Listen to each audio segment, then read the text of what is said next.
My husband and I grew old together in love, but after he passed away, I discovered his diary. It was filled with his love for Lin Meow Meow. Yet because I had sponsored his education and he felt indebted to me, he couldn't bear to betray me. They had no chance in this life and would only reunite in the next. Lin Meow Meow was the daughter of my housekeeper reborn into a new life. I decided to let them be together. The weather in September is no longer that hot. During the break, I stood at the edge of the playground, gulping down mineral water. After seeing Xiao Ming's diary in my past life, I too passed away peacefully. Just a few days later, I had hoped to meet my husband in the underworld and have it out with him. If he doesn't love me, he can just say it. It's not like I can't live without him. After the divorce, he could have easily made things work with Lin Meow Meow in his previous life, instead of leaving regrets behind and hoping for a reunion in the next life. But when I opened my eyes, I unexpectedly found myself back in high school. Recalling the contents of my past life's diary, I felt a dull ache in my heart, along with an overwhelming sense of nausea. Xiao Ming was a high school classmate of mine and Lin Meow Meow. It was senior year, the crucial sprint for the college entrance exam,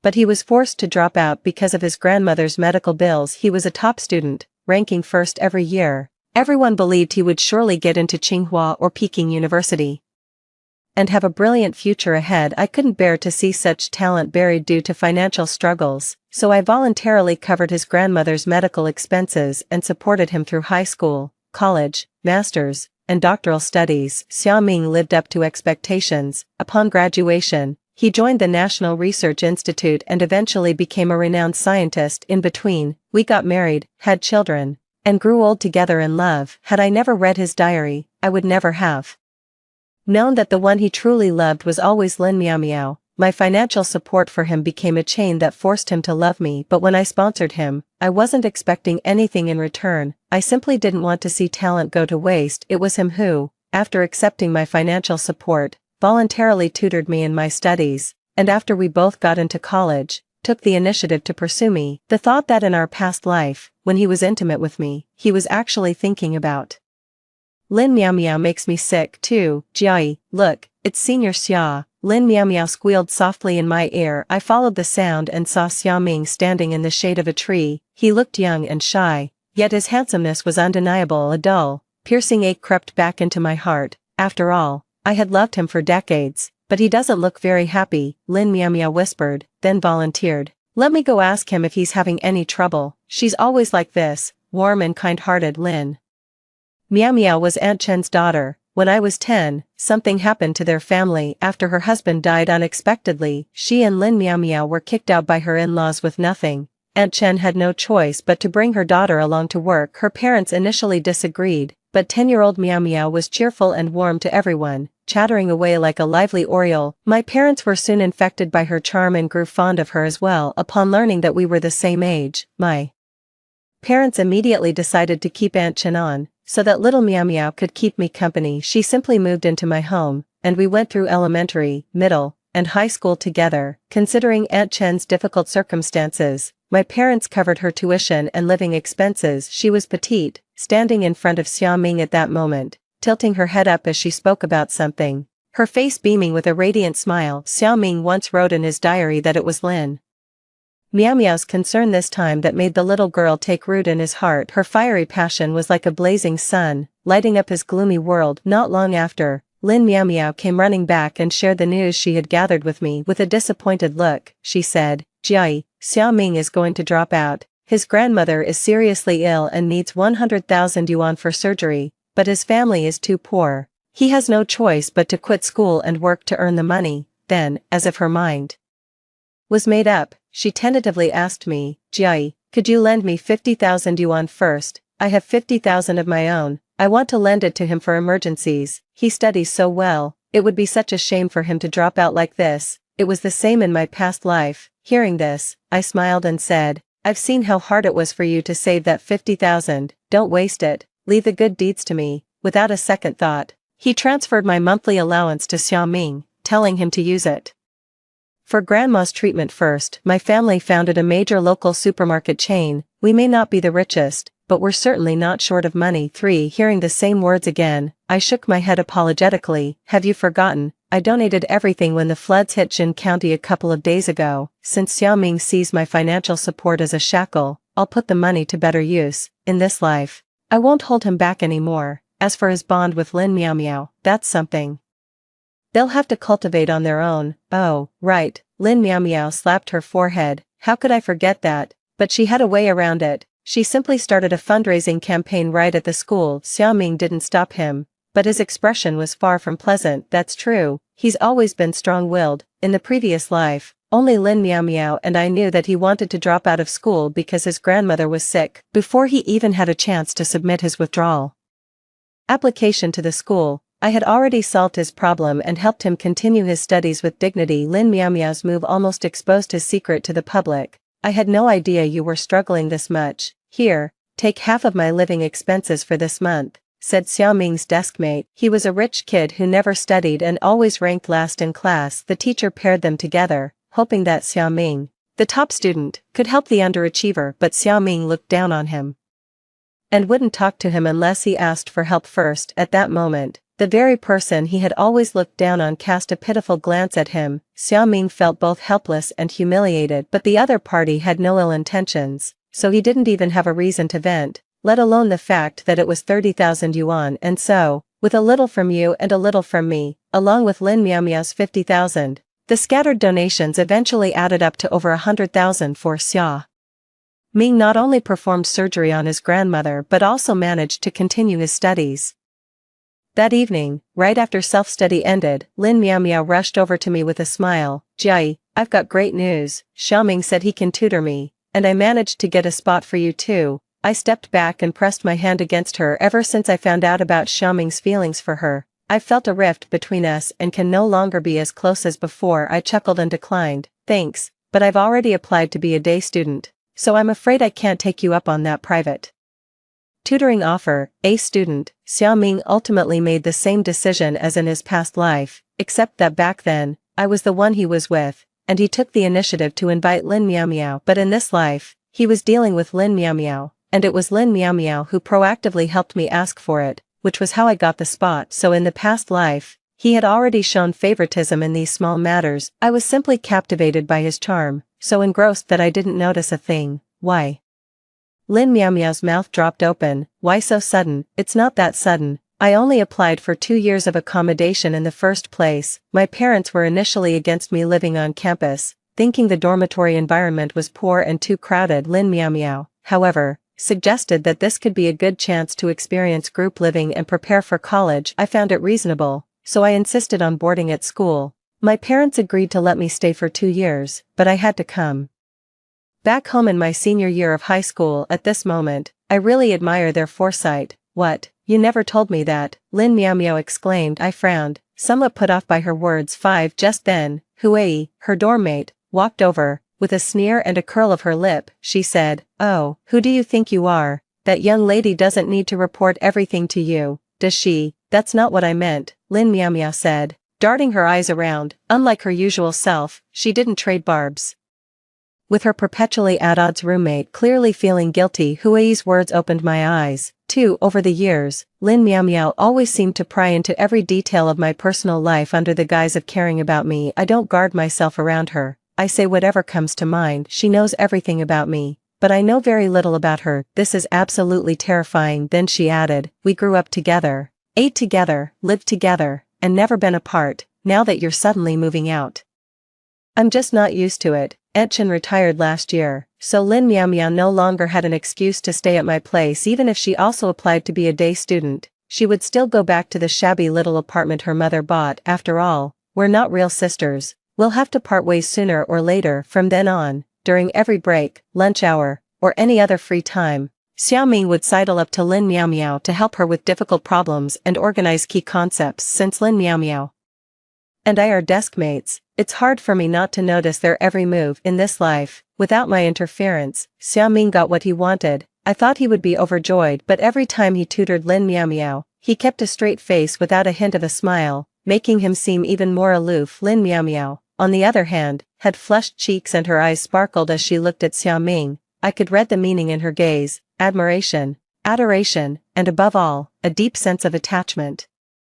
Because in my past life, I watched in the same way, catching my gaze. Lin Miaomia shot me a glance, her eyes clearly warning me, then she smiled again and said, Jiai, you want to hear Xiaoming explain the problems too? You could have just said so directly, no need to be so sneaky about it. Anyone who didn't know better would think you've got a crush on our top student, as warm and cheerful as ever, but with a sharp edge in every word. 6. My face darkened. What nonsense are you talking? The school forbids early relationships, don't slander me. Humph, she's the one who likes it, shamelessly thinking others are the same as her. Hui sat behind me, speaking with a sarcastic tone. Lin Miaomia's face flushed red with anger, but she couldn't throw a tantrum in front of the top student Xia. She gritted her teeth and held it in, though her eyes were red and she looked like she might cry at any moment, pitiful and fragile. The kind of look that most attracts men. Sure enough, Xiaoming's face turned even colder. He glanced at Hui Yi, and though he didn't say a word, his look could freeze someone to death. Hui Yi fell silent. A little embarrassed, I lowered my eyes to the book in my hands, but couldn't hold back the bitterness spreading in my heart. In my past life, after Xiaoming tutored me, we often spent time together,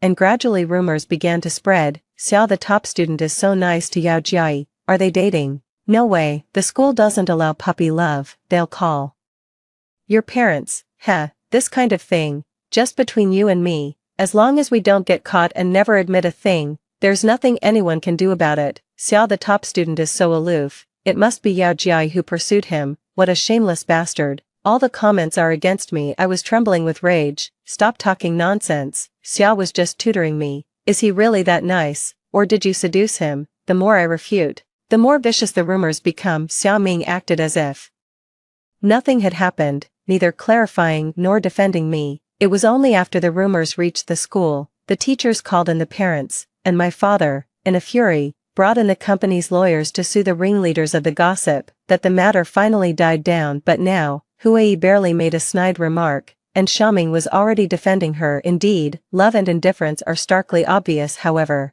there's little time left for me to wallow in sentimentality. Now, all I do every day is study, study, and study. Damn it, why won't this cruel fate let me be reborn right after the college entrance exam? In my previous life, I lived to be 80, and it had been decades since the college entrance exam. I had long forgotten all the knowledge from back then. Fortunately, my mind became sharper as it grew younger, and with my natural knack for learning, I picked things up quickly when I started studying again. My grades weren't bad. In my previous life, even without Xiaoming's tutoring, I could have gotten into a decent undergraduate program, but he wasn't satisfied, as if failing to get me into top-tier universities like Tsinghua or Peking would mean he'd let down my support for him. Driven by his relentless push, I studied like crazy and eventually got into Tsinghua and Peking University with him, but it left me with neurasthenia, plagued by insomnia year after year. 7. Having lived a second life, I have gained a clearer understanding of myself. My parents only have me, a daughter, so I'm sure to take over the supermarket in the future.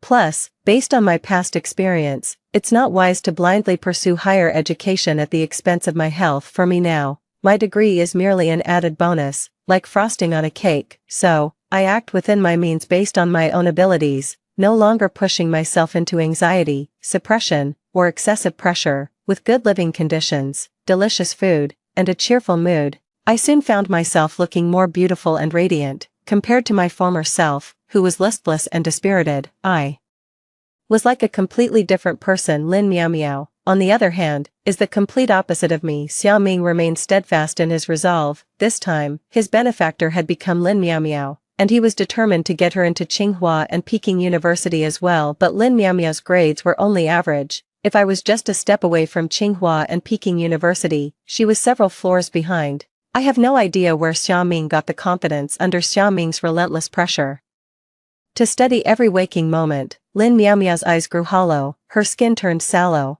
and within just 2 months, she became listless and dazed, completely drained of vitality. I don't know if it's just my imagination, but every time Xiaoming comes to tutor Lin Miaomiao, I feel like there's a gaze occasionally landing on me, yet, whenever I look up, I never catch anyone watching. I shook my head. Maybe it was just a hallucination caused by too much stress. It wasn't until a Friday, after evening self-study, that Lin Miaomiao stopped me. Her face was grim, and the moment she spoke, her words cut like knives. Yao Jiai, Don't think you can seduce Xiaoming just because you're pretty. I was totally confused, looking at her huge dark circles and lifeless eyes, thinking she was so tired that she was talking nonsense, so I snapped her out of it and threw the wet towel in my hand onto her face. The chill of the cold water made her shiver. And then she let out a sharp scream. Yao Jiai, what are you doing? Are you awake now? Look at yourself, what have you become? You're here to study, not to have a romance. Have all those years of education been wasted? Can't you stop talking about seduction and men all the time? Have you no shame before Aunt Chen and the teachers who taught you? Lin Miao Miao hastily threw away the towel, her eyes red and glaring. How I am is none of your business. You're not in a position to lecture me.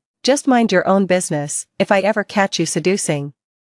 Before she could finish, I threw a glass of ice water at her, and Lin Miao Miao shuddered again from the cold. Watch your mouth. Huh, don't forget who's been paying for your school fees and meals all these years, and you still dare to threaten me. 8. Lin Miao Miao seemed to regain a sliver of rationality, though not much. She stopped spewing profanities, but the malice in her eyes was impossible to hide. Humph, I have brother Xiaoming helping me. In the future I'll be going to Tsinghua or Peking University with him. As for you, you're destined to never outscore me. I'll always have you under my heel. After dropping a harsh remark, she stomped her foot and left. I don't know what magic love holds, or what spell Xiaoming casts, to turn such a cheerful and lively girl so vicious at the same time. I also confirmed one thing. The eyes I felt on me in the classroom weren't just my imagination. Xiaoming really was staring at me. Otherwise, Lin Miao Miao wouldn't have come to me and lost her mind.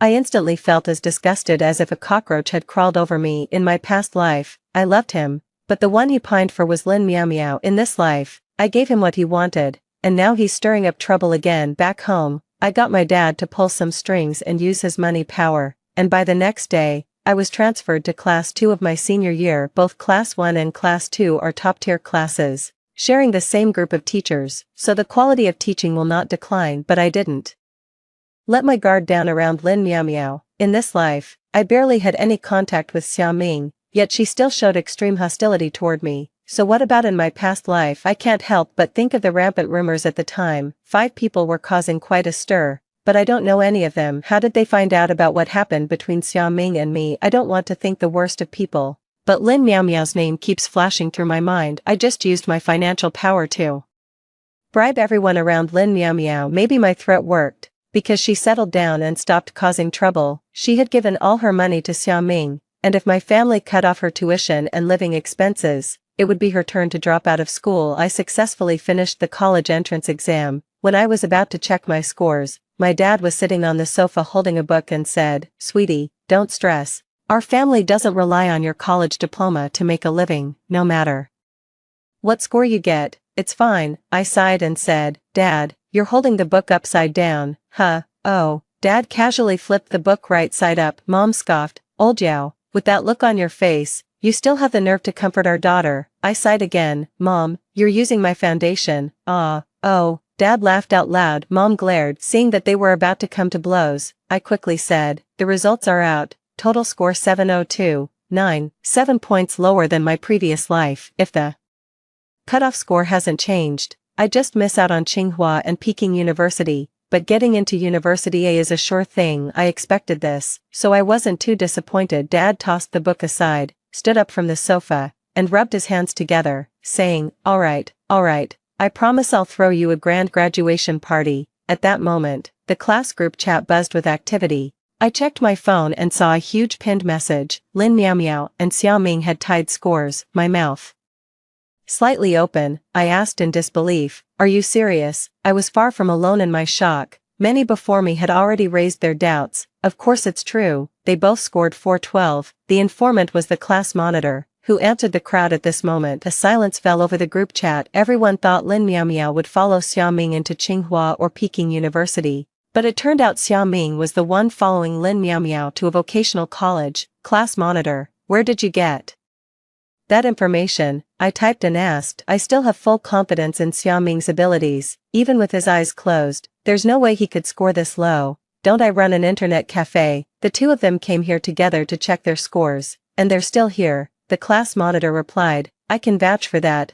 I just got to the internet cafe, and Xiaoming and Lin Miao Miao were in the middle of a fight, my deskmate said in the group chat. uploading a video along with the message. The main characters inside are Lin Miao Miao and Xiao Ming.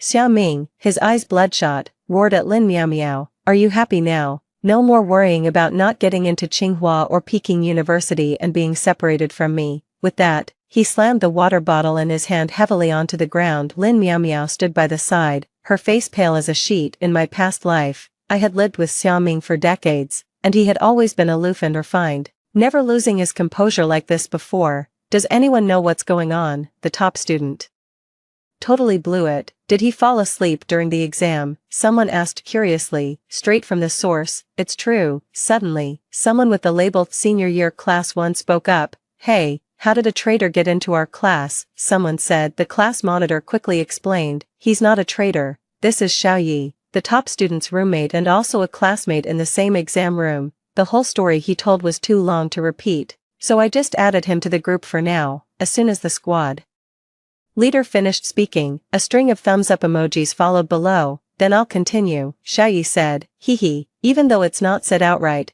everyone knows that Xiao Ming and Lin Miao Miao are a couple." The top student gave Lin Miao Miao extra tutoring every day, but the materials for these sessions didn't come out of nowhere. Every night after returning to the dorm, Xiao had to organize them until 2 or 3 in the morning before going to sleep. Even during the 2 days of the college entrance exam, he was no exception. We all advised him to get some rest, but he said Lin Miao Miao was always afraid she wouldn't get into Tsinghua or Peking University and would be separated from him. To placate Lin Miao Miao, he had no choice but to keep studying the question patterns, predicting and solving the test questions. He was probably too exhausted, so he slept through both exams on the last day. That's news to me, since all the people I bribed were the girls around Lin Miao Miao. 10 in September, my parents accompanied me to University A for registration. At the entrance, I spotted 2 familiar figures. Xiao Ming was carrying 2 large suitcases, while Lin Miao Miao was wearing a backpack. Both of them had become noticeably darker and thinner. I heard they worked their tails off during the summer break and also applied for student loans, just to scrape together enough for tuition. Their school was the community college right across the street. Lin Miao Miao also spotted me. She curled her lips disdainfully and said, "So what if you got into University A? If you're really something, try getting into Qingbei." I let out a cold laugh. A university may not be on the same level as Tsinghua or Peking, but it's still better than a vocational college. Lin Miao Miao's face flushed instantly, and she snapped in anger, "What are you so smug about? We just had an off day and ended up in a junior college for now. We'll upgrade to a bachelor's, then a master's, and then a PhD. We'll definitely outshine you." As financially disadvantaged students, they couldn't afford to retake the college entrance exam. Attending a vocational college was both a necessity and their best option. I glanced at Xiao Ming. If you said he was off his game, I'd believe it, but Lin Miao Miao, that's just her level. After going through the college entrance exam, I wonder if he'll still bother pushing her forward. Xiao Ming, growing impatient, came over and grabbed Lin Miao Miao's hand. "Enough. Haven't you embarrassed yourself enough? Hurry up and check in, or we'll miss out on the good beds." Upon seeing Xiao Ming appear before her, Lin Miao Miao tensed up at once. She first positioned herself between us, then grabbed his arm and swiftly pulled him away. Dad frowned and said, "How did she turn out like this? Wasn't she accused of having a crush too early?" "I'm afraid that boy led her astray," Mom speculated. "All right, no matter what she does, it's none of our business anymore," I coaxed my parents and walked into a university with them. After graduating from college, I didn't pursue further studies and instead devoted myself entirely to our family's supermarket. On Mom's birthday, Dad had booked a restaurant well in advance, and I ordered a cake. When dinner time came, I simply grabbed the cake and headed straight to the restaurant. I pushed open the door to the private room, but instead of the elderly couple, there was a young British man inside. I looked up at the room number 888, that's right. No mistake. I was a bit puzzled. "You are?" The man gave a slight smile. "Hi, I'm Feng Jing, your blind date." It suddenly dawned on me. No wonder my parents had been acting so weird these past couple of days. They were secretly plotting this. I couldn't help but find it a bit amusing. It's not like it's something shameful. Why all the secrecy? "Hi, I'm Ya Jiai." Once inside, I introduced myself openly and confidently. "In this life, I no longer yearn for love, but I need a child. And my family needs an heir, so I'm not opposed to arranged meetings." 11. To my surprise, we had a lot in common and really hit it off. Just then, the door of the booth was suddenly pushed open, and a man in blue work clothes burst in. His face darkened slightly, a mix of anger and delight in his expression. Yao Jiai, I am your husband. It's actually Xiao Ming. Since I started college, I've been studying while helping my parents look after the supermarket, leaving me no extra time to care about the two of them. I only occasionally heard from old classmates that when they took the college to undergraduate transfer exam, both of them messed up again and failed to get into their preferred universities. They had no choice but to go into the factory. Xiao Ming's hands were covered in machine oil, and his work uniform was filthy. It was a mystery how the hotel even let him in looking like that, but what made me nervous and scared was his words. He seemed to have been reborn as well. I forced myself to calm down and looked at him with displeasure. So it's you, Xia. For the sake of our old classmates, I'll let what you just said slide, but stop spreading rumors. You and I are nothing more than ordinary classmates. If I hear any more rumors like that, you'll be hearing from my lawyer. I'm not talking nonsense, Xiao Ming said, a bit agitated. Jiai, you don't know this, but I've actually been reborn. Actually, I had a crush on you back in our senior year of high school, but Lin Miao Miao did me a great favor, and his possessiveness over me was extremely strong. I didn't want to let him down, so I forcefully suppressed my feelings for you. But just now, I was reborn, and only then did I realize that in our past life, we were husband and wife, deeply in love for a lifetime. You have no idea how happy I am. I thought I would never find love, only to realize I've already had it all along in this life. I don't want to leave any regrets. Jiai, will you marry me again? As for Lin Miao Miao, I've already helped her a lot. Besides, it was because of her that I didn't get into college. I consider that debt of gratitude repaid. 12. I gave him an icy stare. Xia, have you been watching too many short dramas? This story is way too far-fetched. Rebirth, why not just say you have superpowers? I'm not lying to you. In my past life, I was a great scientist, and we had a beautiful son. But before he could finish, several burly security guards rushed in and pinned him down. Xiao Ming was pressed to the ground, shouting at the guards, "What do you think you're doing? Do you know who I am? I'm a national treasure of a scientist." Maybe his brain was overloaded with information from a past life, and he seemed unable to tell the difference between that life and reality.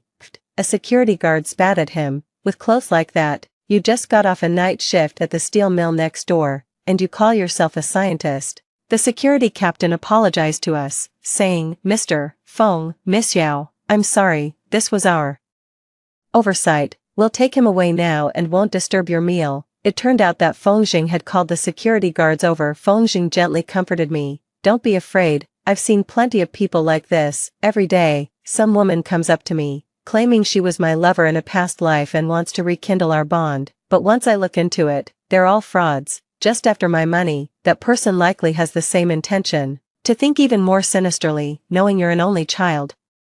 They might even try to take over your family's inheritance. I was amused by his attempt to comfort me. "The way you say that, aren't you afraid I might start suspecting you too?" It was said as a joke, but I can't help overthinking it. Maybe Xiao Ming really does like me in this life, but what draws him more might be the practical benefits I can bring in my past life. Besides funding his education, I also used all my connections to find and arrange his graduate and doctoral supervisors. Otherwise, how could he have landed a position at the National Academy of Sciences right after graduation? Now that he no longer has my backing, he's been reduced to an ordinary steel mill worker, worrying day in and day out about making ends meet. Can he really stomach such a fall from grace? Humph, it's not like I need your paltry scraps. That's true. After all, President Fengjing's family is the wealthiest in the area. Moreover, he is famously clean living, an outlier in the wealthy circles. How could such a high-quality catch end up in the dating market? When such a doubtful question was asked, Fengjing sighed and said, "Looks like you've really forgotten me." I looked at him, puzzled. "Have we met before?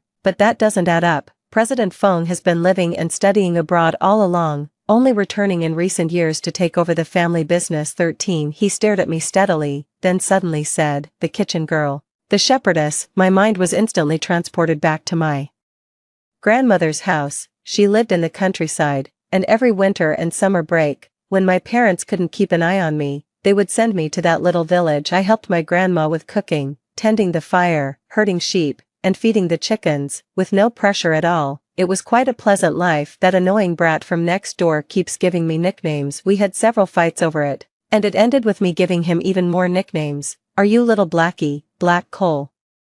Ball, charcoal kid, no way, how did you get so fair, and handsome too? Feng Jing tossed his hair back, grinning, heh, guess that's what they call a guy changing for the better. Actually, I've liked you for a long time, but I never found the right moment to confess. Looking into his eyes that were full of me, I had to admit, damn it, I fell for him all over again. We were at the age to get married, so after dating for half a year, we set a wedding date. What a coincidence, Xiaoming and Lin Miao Miao are getting married on the same day as us. Our wedding banquet venue is the best in the city. Feng Jing put a lot of thought into it, making the wedding grand and luxurious. Lin Miao Miao and Xiaoming, however, were at a small restaurant across from our hotel, which looked rather shabby in comparison. Before the wedding ceremony, I was resting in my hotel room, and through the window, I had a perfect view of the restaurant across the street. As the music began to play, a wedding motorcade pulled up in front of the restaurant. Xiaoming helped Lin Miao Miao out of the car. Perhaps they sensed my gaze, because they both turned their heads and looked back. Though it was supposed to be a joyful occasion, neither of them looked the least bit happy. Just then, someone came to call me, and the wedding ceremony between Feng Jing and me was about to begin. After it was over, I was so exhausted I just wanted to collapse onto the bed, so I did just that. Feng Jing thoughtfully suggested I go back to the guest room and rest for a while, since the wedding he had planned would go on until evening, and he wanted me to recharge my energy. 14. The moment I stepped into the guest room, a knife was pressed against my throat. Lin Miao Miao's eyes were red, her face full of resentment and bitterness. Yao Jiai, why are you always so lucky? In your past life, you married Xiaoming. He was a great scientist, wealthy and handsome. In this life, I finally get to marry him, but he's a penniless poor guy, worse off than the marriage I had in my past life. In my past life, she never showed any hostility toward me. We were always good friends, and I consistently supported her education, helped her fit into our social circle, and enabled her to successfully marry into a wealthy family. But marrying into a wealthy family is no easy ride. Her husband may keep the home front steady, but he's got plenty of side flings going on outside. The drastic decline in her living standards ignited a furious blaze of jealousy and rage, driving her to lose all reason and take up the butcher's knife. Terrified as I was, I dared not reveal the fact that I had been reborn. Frowning, I said, what nonsense are you talking about? My husband is Feng Jing. What does Xiaoming have to do with me? Ha, in this life you may have nothing to do with Xiaoming, but you've married even better. The Feng family is the wealthiest in this city. Your family isn't short of money, so why go after someone even richer?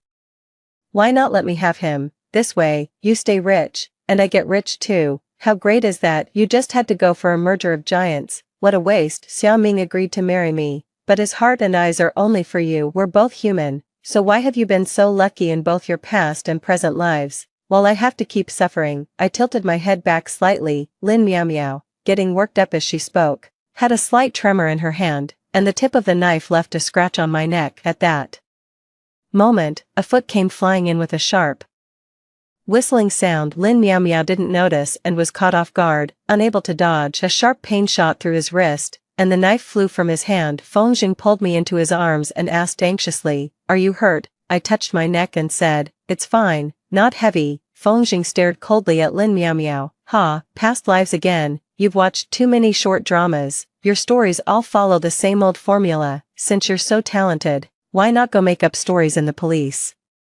station? After the police arrived, Lin Miao Miao was taken away and sentenced to prison for intentional injury. Xiao Minji divorced her, but he remained frustrated and unfulfilled, ending up as just an ordinary worker in his old age. That's all for the first story. Don't go away. The next story is even more exciting. On her day off for compensatory leave, the new Gen Z employee noticed that the proposal she'd emailed to the client was missing a decimal point. Seeing that the client hadn't read the email yet, I quickly called to urge her to rush back to the office and recall the email so she could resend it. She just chuckled coldly and hung up. When I tried calling again, I was already blocked. I was totally clueless, but my colleague next to me saw her Weibo update. Some post-90s manager got too used to being a lapdog and thinks I should work overtime during my holiday. What a sick mind. Greasy old man thinks he can mess with me. Gen Z's first step in reforming the workplace. Telling the exploitative manager who bullies newcomers to get lost. And pinned at the top below was a comment she had liked. It might not be urgent work at all, probably just an old dog in heat using it as an excuse to sexually harass young girls. LOL. I was so furious that I just had to laugh. As the heir to this listed company, I only came here to experience life because my mom insisted and I couldn't say no. Me sexually harass her. My close colleague, with a strange look on his face, handed me his phone. I leaned in nonchalantly. After reading the above, I'm just stunned and baffled. This Su Xiaoyi, has she been scrolling through too many internet memes and Gen Zers shaking up the workplace? I have something important to inform her about. How did this become sexual harassment? Su Xiaoyi is the new intern. When she joined, I took note of her family background. She comes from a poor mountain village, and in the family members section, there was only an elderly father in his 60s and a younger brother under 20. It must be exactly the time when work and money are needed most. My compassion got the better of me, so to help her get confirmed as a regular employee as soon as possible, I deliberately assigned her a small, simple project that was easy to handle. But just before leaving work, I glanced at an email and my jaw nearly hit the floor. She quoted the client $3 million for the contract instead of the intended $30,000 because she dropped the decimal point. Wow, 30,000 turned into 3 million. That's 100 times increase. If the client sees this, they'll absolutely lose it. I can see the email was CC'd, but the client hasn't read it. I should have mentioned her in the work group, but I was afraid that such an unnecessary mistake would lead to gossip and affect her chances of becoming a regular employee in the future. I could only send her a message on DingTalk, but I never got around to reading it. The partner said it's hard to tell when they'll read the email. I panicked, so I had to dig up her number from her resume and give her a call. In the end, they started not answering my calls. It took several attempts before the call finally went through, but the moment I said my name, a cold sneer came from the other end of the line, and they hung up directly. I'm a bit confused. What does this mean? Call again and you'll be blocked. Until a colleague handed over the phone. I just found out that Su Xiaoyi put me on blast online. To be honest, I was so mad I had to laugh, speechless. For real, what on earth is going on in this Gen Z girl's head? Why didn't I see her being this tough when she first started, and now this post-90s manager is being told to get the hell out of here? Fine, I guess I was just sticking my nose where it didn't belong. Right after that, I caught a glimpse of a comment in the Weibo comment section that had been liked and pinned by the author. It might not be urgent work, could just be an old dog in heat using it as an excuse to harass young girls. LOL. At this point, I couldn't help but burst out laughing. Turns out my mom was right to have me hide my identity and come here first to experience the real situation. What kind of weirdo posted this comment? And what's more, it was even acknowledged by Su Xiaoyi. Ridiculous. As the future heir of this listed company, there are plenty of people throwing themselves into my arms. Why would I bother sexually harassing her? She's not exactly a showstopper, is she? I casually waved at my colleague. Please don't show me this anymore. I really don't know what to say about people like this. But before long, our department's group chat icon started flashing wildly. Tapping the icon, I saw a message from Su Xiaoyi tagged our department manager, Manager Wang. When I first joined, HR clearly told me that office romances are prohibited, but what about one-sided sexual harassment? How is that handled? I couldn't believe my eyes. What is this Su Xiaoyi being so sarcastic about in the group chat too? Right away, our department manager asked, what sexual harassment? Su Xiaoyi simply tossed out a few words, ask our supervisor. I didn't intend to argue with her in the group chat, but since she's openly calling me out by name, I have no reason to let her get away with it. He directly asked, do you have a persecution complex? I called you about work. Since when is that sexual harassment? After a moment, Su Xiaoyi replied, yes, you're the big boss, holding the keys to my job. Confirmation, whatever you say goes. What can a lowly intern like me do about it? Su Xiaoyi's evasive words undoubtedly pinned the label of sexual harassment on me for good. I was already getting a bit annoyed. Just as I was about to send the message about the decimal point, I found out the group chat had been muted. Within moments, the department manager walked out of the office with a stern face. Zhou Ziren. What does intern Su's messages mean? The department manager's current expression makes me feel very uncomfortable. It sounds a bit like calling someone to account. My face turned cold as I shot back. Su Xiaoyi made a mistake at work. I just wanted to call and let her know. That's all, the department manager said. Xiao Su is just an intern. What work did you assign to her? The company made you a manager to lead, not to exploit people's labor. An internship means she has no work experience. If we assign her tasks now and she causes any losses to the company, can you bear the responsibility? I am very puzzled by these two sentences. What kind of mindset do the department managers my mom hired have? If interns don't do any work, what are they here for? To be treated like royalty? A company doesn't keep freeloaders. Why else would they hire interns? The department manager looked at me in disbelief the moment I talked back. Zhou Ziren, you've only been in office for a few days, and you're already slandering me like this. I said I didn't slander him. The manager immediately questioned, so you're basically saying I'm keeping dead weight around. Zhou Ziren, I hope you understand that our company holds a pivotal position in the market, and we absolutely cannot afford any problems. Handing over work to an intern without authorization is simply wrong. Furthermore, I seriously doubt you were even delegating work at all. I could read between the lines of what he said. I immediately stared into his eyes and asked, word by word, so what do you mean? You understand what I mean. Be careful from now on, the company is cracking down on this kind of behavior. With that, the manager turned and walked away. 3. My colleague rushed over and pulled me aside, making faces at me, whispered to me in a very small voice, back when our company was hiring interns, there were plenty of people more outstanding than Su Xiaoyi, so why was she the only one who got to stay? Can't you see that? You're a manager now, with a solid salary and all that. No need to stir up trouble. Worst case, just don't let Su Xiaoyi work next time. Everyone sticks to their own turf, and we all get along fine. I let out a cold laugh. This is our family's company. I don't care how Su Xiaoyi got in through the back door. If you're in this position, you have to do what you're supposed to do, otherwise, no one can make it happen. As for the loopholes in Partier's contract, let's just let the mistakes stand and move on. It's just a small project worth 30,000 yuan. I'll make the call. Let it go. The opportunity was given to her, Su Xiaoyi, since she wants to clean up the workplace. I'll use this matter to take her down directly. Spoiled bad habits. 3 days later, Su Xiaoyi came back after her comp time off. She was all brimming with confidence, but the moment she saw me, she immediately put on a stern face, pulled out a chair, and sat down at her workstation, calling me during my vacation. Supervisor, what do you mean by that? Trying to bully me? I hadn't even spoken yet, but she took the initiative to speak first. He looks like he's blaming everyone but himself, so I asked her directly, which company rule says you can ignore calls after work hours?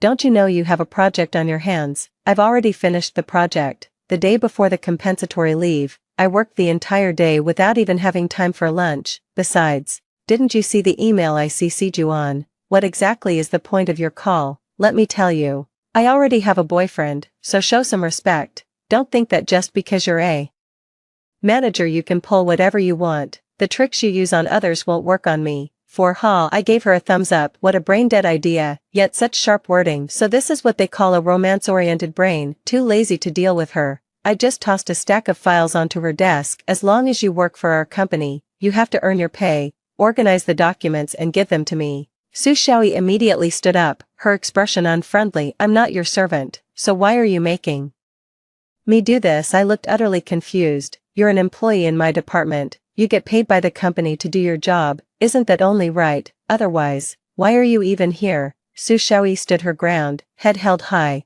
and immediately pointed at the others in the department. Am I the only one in this department? Couldn't you have asked someone else to do it? I see it now. You're targeting me because I didn't answer your call. And this is your payback. Before I could even say anything to retort, a few colleagues looked over with puzzled expressions and asked Su Xiaoyi, we're all busy working here. What are you trying to say? Su Xiaoyi let out a series of cold snorts, then sat back down as if no one else was around, and said dismissively, don't think I don't know you're all kissing up to the supervisor, scared of getting on their bad side. That's why the supervisor favors you. Let me tell you, I'm not afraid. I'm here to shake things up at work. I don't care who the boss is, if they can't treat everyone fairly, it's just not acceptable. All the colleagues were furious and stood up to argue with Su Xiaoyi. I raised my hand to stop her and asked Su Xiaoyi, are you in or not? No way. Su Xiaoyi shot me a dirty look. I nodded and said okay, immediately printed out a rejection letter, and tossed it onto Su Xiaoyi's desk. Go talk to HR. Our department can't afford someone as high maintenance as you. Su Xiaoyi picked up the paper, glanced at it, and immediately ran into the department manager's office with red-rimmed eyes. I sneered repeatedly. This is way too blatant, as if you're afraid nobody will find out you two are together. No matter. I'm curious to see what tricks she'll pull next. 5. In no time, the manager came out with Su Xiaoyi, who was sniffling and sobbing. The target locked directly onto me. When she came closer, Su Xiaoyi pointed at me, sobbing so hard she could barely catch her breath and couldn't speak clearly. Manager, I really can't take it anymore.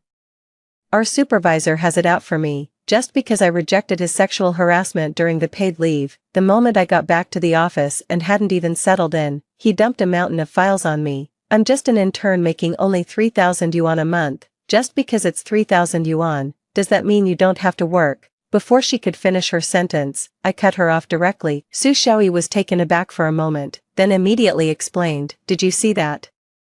Manager, he wouldn't even let me finish. I mean, I'm just an intern. There's still a lot I don't know how to do. If you dump everything on me, and it ends up costing the company, won't I be the one left holding the bag in the end?" The manager took a deep breath and asked me, "Zhou Ziren, you didn't take what I told you the other day to heart." No, you're wrong, manager. I remember your words very clearly." While dealing with the manager, I picked up the stack of documents I had just handed to Su Xiaoyi, spread them out, and tossed them onto the table. The task I gave her was the simplest data sorting. Anyone with a brain could do it. How can she not even manage that? The manager was taken aback. Su Xiaoyi immediately denied it. "That's not the one he gave me just now. The one he handed me was really thick, with a red cover." "Yes, that's the one." She suddenly pointed at a file box on my desk. I picked up the box, opened it, and asked Su Xiaoyi in disbelief, "Are you referring to this address book?" Su Xiaoyi's face instantly turned deathly pale, and 2 streams of tears, mixed with mascara, left black streaks down her cheeks. "Manager, you have to believe me, he's deliberately targeting me." I let out a cold, sneering laugh and said to the manager, "Everyone in the department saw it. We gave her the simplest task, and she still made all sorts of excuses, saying, 'Why me? Everyone else is just sitting around doing nothing.' Then why don't you, as the manager, go check for yourself what everyone else is doing?" Let me make this clear.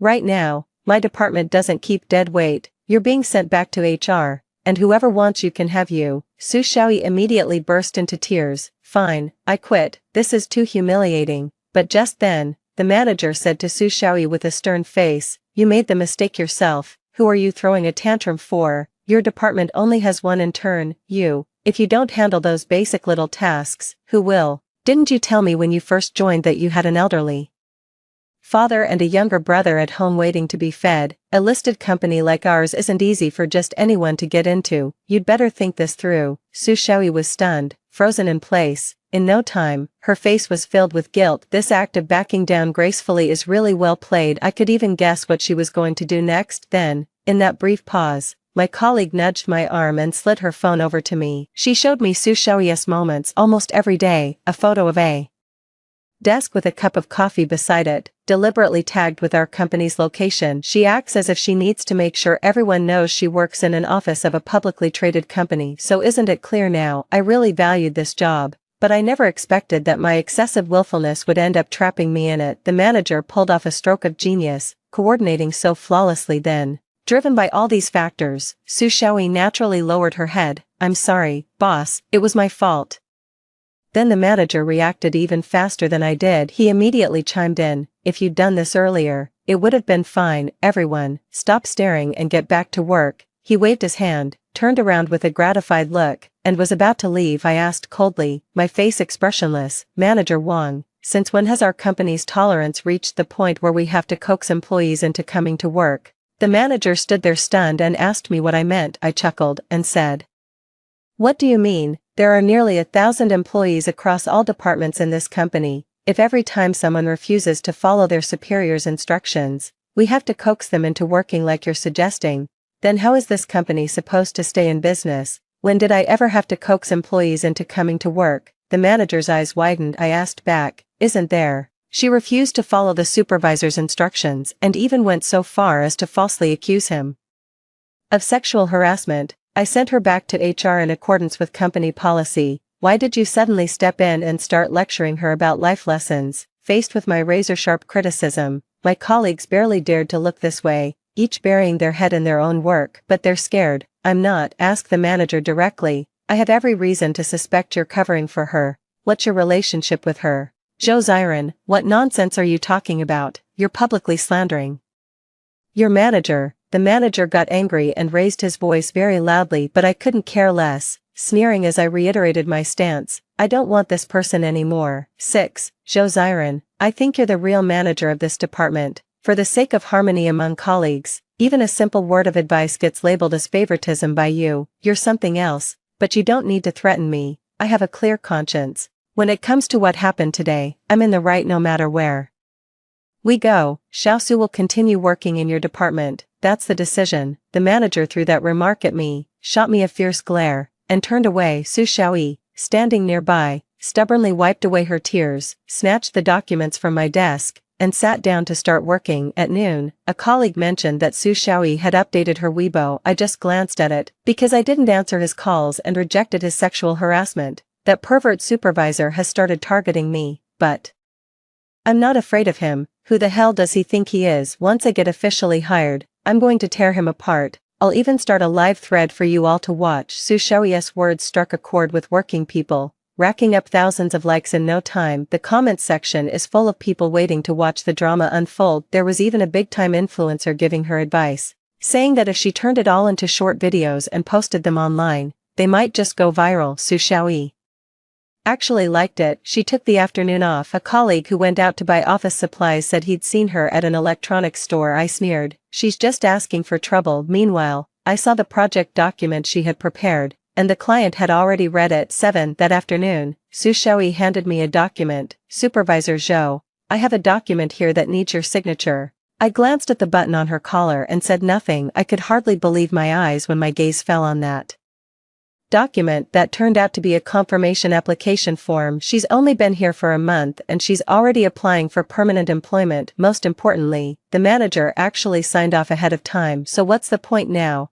Trying to pull the manager's name on me to force me to agree. I pressed down on the paper and pushed it back. You don't meet the conditions for becoming a regular employee right now. Why? Supervisor Zhou, I admit I didn't pick up your call then, but that was my vacation time, and I don't think I did anything wrong. You have no right to use this to hold back my job confirmation. I have a father over 60 and a younger brother who hasn't graduated yet. Both need money. You sit here all day without a care in the world, with no idea how difficult things are for me. So please, I'm begging you. Okay, a few words from Su Xiaoyi, and she directly thrust the flag of morality down on me, along with that special button. So, how many people across the country are watching this livestream right now, hoping to see Su Xiaoyi tear me apart? But what a pity. The company's policy on probation clearly states that it is 3 months. I calmly explained the company's relevant policies to her. I didn't expect Su Xiaoyi to have read it thoroughly as well. Now you suddenly turn around and ask me. There's an additional note. Supervisor Zhou, didn't you see it? I thought you'd have company policies like that memorized backward and forward. I raised my hand to stop her. You're absolutely right. As a manager, I know the company's rules and regulations by heart. The additional note you proposed originally stated, except for interns who achieve results ahead of schedule. Su Xiaoyi nodded vigorously in confirmation. He immediately stated, as an intern, I independently completed a project during my internship, which fully meets this additional requirement. I asked her, are you referring to that 30,000 yuan project? Su Xiaoyi seized the opportunity and immediately confronted me. Money adds up over time. Supervisor Zhou, do you look down on this 30,000? It may not be much to you, but it represents all my hard work. I don't think you should belittle me with it. When it comes to moral coercion, I've never met anyone who can outdo me. Su Xiaoyi is one of them. The speed of the kidnapping was simply breathtaking. Then, before I could even say a word, she launched into another full-blown tirade. I know,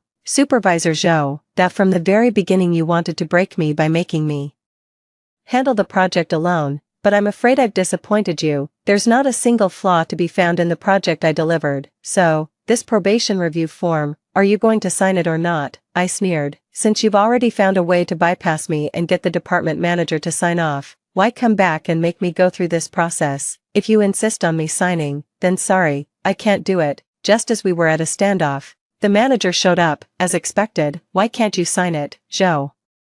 Xiren, what have you been doing all day? Do you need to ask for bribes just to put down a signature? As soon as he got near me, he started laying into me with all sorts of criticisms. Your performance over the past few days has been extremely disappointing. First, you harassed a female employee under the guise of work, and now you're holding her permanent contract hostage. Do you think I don't have the right to fire you? Of course you have no right to fire me, I said calmly. The manager suddenly flew into a rage. I ignored that and looked him straight in the eye, asking him directly, it's one thing if an employee doesn't know any better, But as a department manager, what gives you the right to accuse me of harassing a female employee? Didn't I tell you it was for work reasons at the time? The manager immediately cut me off. But Xiaosu already told me that the project you improperly assigned to her is done, and done exceptionally well. What work do you still need to discuss with her? Do I have to call you out for it to sink in? Su Xiaoyi immediately chimed in. I executed that project flawlessly. Manager, you have to stand up for me. He's clearly targeting me. Why does our company even have such a rotten apple? Su Xiaoyi,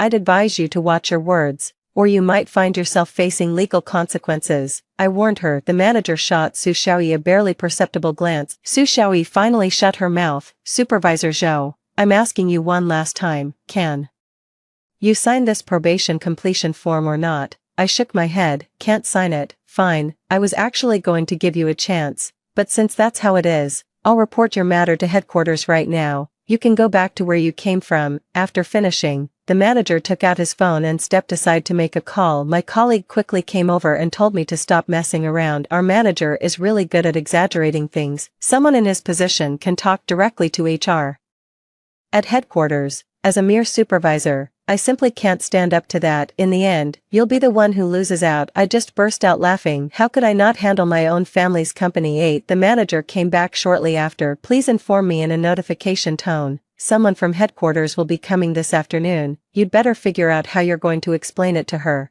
As for Su Xiaoyi, I am now officially announcing that she will be converted to a permanent employee. Su Xiaoyi was so excited she almost jumped for joy, but just at that moment, a colleague who was in charge of liaising with the client hurried over. Whisper, the project that Su Xiaoyi was in charge of has run into trouble. Su Xiaoyi's eyes widened. Impossible. I have full confidence in my project. Then he turned to me and shrieked, did you do this? In contrast, the manager was more composed in this regard and immediately asked the colleague what had happened. A colleague glanced at Su Xiaoyi. In the project proposal for the client, I forgot to add the decimal point, and the quote turned into 3 million. The manager's expression suddenly changed. At this moment, Su Xiaoyi still remained unconcerned. I thought there was actually a problem with the content inside. It's just a decimal point. Why make such a big deal out of it? I asked her. 3,000 and 3 million. Are they the same? If you can make such a basic mistake, what client would dare work with you? Su Xiaoyi finally seemed to realize something was off. Hesitating and stammering, they ended up shifting the blame onto me again. Manager, I CC'd our supervisor after the project was completed. As a manager, why didn't he review it? If this issue came up, it's not solely my fault. The manager didn't say a single word. An extremely complex expression. I asked the manager, now, do you still dare to say that I was harassing female employees under the guise of work? Su Xiaoyi, standing nearby, understood and immediately pointed at me.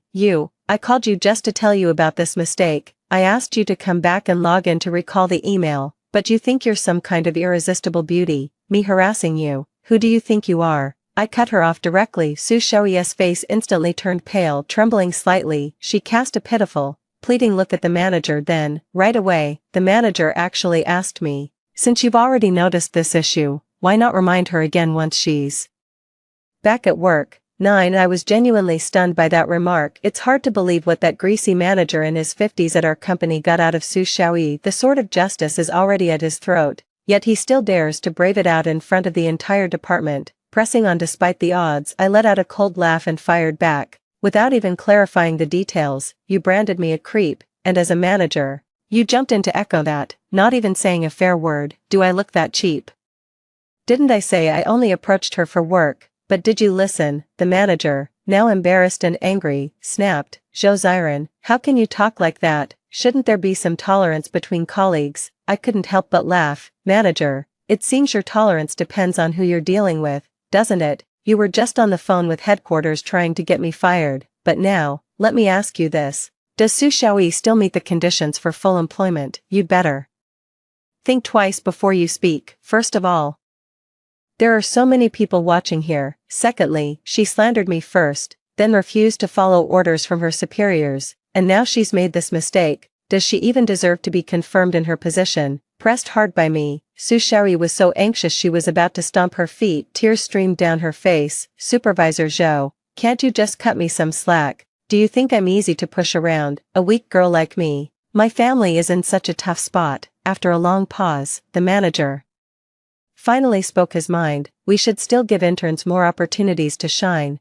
but after what happened, she might not be the right fit for the department. Su Xiaoyi, starting today, I'll personally teach you how to handle projects. I'm giving you another 3 months, make the most of it. As soon as he finished speaking, the entire department couldn't hold back any longer and erupted into an uproar. Every face was filled with disbelief. The manager immediately glared. What, are you all against my decision? I asked her. Is the manager planning to take her under his wing and make her his personal secretary? The manager shook his head. That's not what I meant. I just want to give the newcomer a chance, I sneered. If you're not a secretary, then what? Did the company pay you a high salary just to mentor new hires? The manager was so flustered by my retort that his face turned red, and he pointed at me. Losing his cool. Zhou Ziren, don't push your luck. Your own issues aren't over yet. You have no sense of hierarchy. Do you even know who you're talking to? I looked at him in disbelief. Manager, are you kidding me? It's crystal clear what happened. Instead of firing her outright, you're saying I'm the one in trouble. Zhou Ziren, you need to remember this. As department manager, I outrank you. You should speak to me with the respect a subordinate owes their superior. That's the basic premise.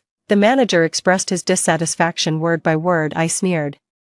Having completely run out of patience with this person, just confront him directly. I didn't expect our company to have hypocrites, so it's okay for Su Xiaoyi to disrespect me, but when I speak a few fair words, you accuse me of not acting like a subordinate. What exactly is going on between you and this intern? Can't even be bothered to pretend anymore. Zhou Ziren, I must have hit a nerve, because the manager flew into a rage. Say one more word out of line and I'll kick you out right now. No need to wait for headquarters, I sneered. Well, Wang Gang, you're really something else. Let's see how you plan to kick me out. With that, I sat down at my workstation. Su Xiaoyi fanned the flames from the side. Someone who doesn't know their place like that should be fired immediately. Manager, just look at what this company has become. After what Su Xiaoyi said, our manager was fuming with rage. He directly told me verbally, Zhou Ziren, you're fired. Pack your things and get out right now. I crossed my legs and asked him, you're not worried that once headquarters arrives, my telling the truth might mess with your career, are you? Telling the truth won't help you. The company has zero tolerance for people who talk back to their superiors, but I don't want to waste more words with you right now. If you don't leave, I'll have security throw you out immediately. I sneered coldly. The company also has strict taboos against office romances and extramarital affairs. You don't even dare to mention that red line. Security. The manager flew into a rage and screamed for the security guard. Several security guards rushed in immediately. The manager pointed at me and said, get him out of here right now. 10. Just as the confrontation reached its peak, someone from headquarters arrived. The manager turned around, startled at first, then put on a sycophantic smile and rushed over to greet him. Chairman, what brings you here? I'm sorry to have troubled you with such a trivial matter. Then he immediately pointed at me. The department head who just took over recently has been refusing to follow orders and bullying the staff. I tried to mediate patiently at first, but it didn't work, which is why I had no choice but to call you and ask for your advice on how to handle this. I walked over and called out, Mom. In an instant, the entire department erupted into an uproar. The manager's eyes instantly bulged, his mouth forming a perfect O as he stared at me in utter shock. Su Xiaoyi, standing nearby, was equally stunned, her jaw dropping in disbelief. My mother said expressionlessly, at work, address me by my title. I shrugged. Okay, Chairman. I chuckled to myself, my mom is quite the actress. Then my mom looked at the manager. Manager Wang, you just mentioned my son. Oh, Zhou Ziren, what happened to him? The manager stammered with an awkward laugh, his face drenched in cold sweat before he even realized it. It's fine, don't be afraid. The family just sent him to the branch to gain some experience. Speak your mind if there's any issue. My mother reminded me again. By then, the manager's lips were trembling, opening and closing, but not a single sound came out. This guy knows he's just plain bad, knows he's in the wrong, and now he's gone quiet and deflated, his eyes full of fear. Manager Wang, the chairman has already given you a chance. If you won't talk, then I will. Chairman, this female employee is a new intern. A few days ago, I assigned her a small project, but it ran into problems. I called her to ask for revisions, but she blocked me instead, claiming I was sexually harassing her under the guise of work. This manager Wang also took me for a pervert. No matter how I explained, it was useless, and he even blamed me for assigning work to the intern. Shortly after, this intern who had only been here for a month brought me the probation pass form to sign. I refused to sign it, so Manager Wang gave you a call. Didn't he? He wants to fire me. Oh, by the way, he had already signed his name on the probation pass form in advance. I casually handed the form to my mom. Manager Wang was so flustered he was incoherent, quickly trying to explain himself. Chairman, I had no idea that Xiren was connected to you in this way. Upon hearing that, my mother's face grew even darker. Manager Wang immediately realized he had misspoken and quickly lowered his head to correct himself. Chairman, that's not what I meant. So I can take it that you've tacitly agreed with what my son said. My mom interrupted Manager Wang's speech. Manager Wang, desperate to defend himself, said, Chairman, I've been dedicated to the company through thick and thin. I never imagined it would end up being a family conflict. Answer my question directly. Do you admit to what he said? What do you think this company is? Your home. Do whatever you want. Manager Wang's body began to tremble under my mother's interrogation. The next second, he suddenly pointed at Su Xiaoyi. Chairman, it was this in turn that led me to make the wrong judgment. 11. At this critical moment, Manager Wang did not hesitate to throw Su Xiaoyi under the bus. Unfortunately, I keenly caught the brief exchange of glances between them. I said calmly, are you prepared to sacrifice one part to save the whole? Manager Wang, I suggest you drop that idea. Manager Wang immediately put on a sour face, almost bowing to me in supplication. Young master, considering how I've devoted myself to the company, even if I have no great achievements, I put in the effort. Could you show some mercy and let me off the hook? Listen to yourself. Haven't you been paid by our family? A salary of nearly $1 million a year is no joke. Besides, I don't see much effort from you, Manager Wang. In this branch, you've practically become a little emperor. That's not how it is. Su Xiaoyi immediately interjected, this is all my own fault. I'm willing to face the consequences of my actions. I resign. I nodded, then quit. I then suggested to my mom that the oversight department should step in and thoroughly investigate whether this department has any other shady dealings. My mom agreed and had the secretary call the inspection department immediately. Manager Wang next to him nearly collapsed to the ground. His face was so grim he looked like he was about to cry. Chairman, you can't do this to me. I've made great contributions to the company. How can you get rid of me once I've served my purpose? I asked him, what are you afraid of? Did you take bribes or have an affair? I'm sorry, young master, I was wrong. I'll never dare to do it again. The manager actually knelt down right in front of me. In front of so many people. I immediately took a step back. Come on, the Qing dynasty fell ages ago. Don't call me young master. I can't accept that, nor do I dare accept your bow. Kneeling to me is useless. I've already given you a chance, since you're so set on protecting a damsel in distress, then see it through to the end. 12. As a senior executive earning $1 million annual salary, Manager Wang was genuinely terrified. Before I came, I heard people say that Manager Wang came from a humble background, with his family living deep in the mountains. After immense effort to break free from the remote mountains, I climbed my way up from an ordinary employee to a department manager through sheer determination. People talk about him as if he's some kind of legend, practically comparing him to the male lead in a modern-day underdog story. But who would have thought that in the end, it would be a woman who brought him down? Faced with his desperate pleas, I simply dodged away. The inspectors from the oversight department rushed to the scene and promptly issued him a notice of suspension pending investigation. At the same time, the people from the finance department also arrived. They have sealed up all the company's account books and various documents and files. At this moment, Manager Wang was already slumped on the ground like an idiot. He pointed at Su Xiaoyi, his eyes blazing with fury. It's all your fault, you bitch, you've ruined me. Su Xiaoyi didn't dare say a word and fled the scene in panic. But this person happened to forget one thing. The button camera clipped to her clothes, whether out of nervousness or forgetfulness, had never been turned off. Live streaming throughout. A colleague's computer was playing this scene. The comments section has already exploded. What the hell am I seeing? A manipulative bitch stirs up drama on Weibo, then live streams herself getting owned. That woman is definitely having an affair with Manager Wang. That live stream of someone taking down a rotten boss had me totally fired up. I refuse to believe I'm the only one who sees this as a satisfying drama. I want everything on this woman in 3 minutes. 13. Su Xiaoyi is being cyberbullied. All personal details were completely exposed. It turned out That she did have an elderly father in his 60s and a younger brother under 20, but not in the way most people think,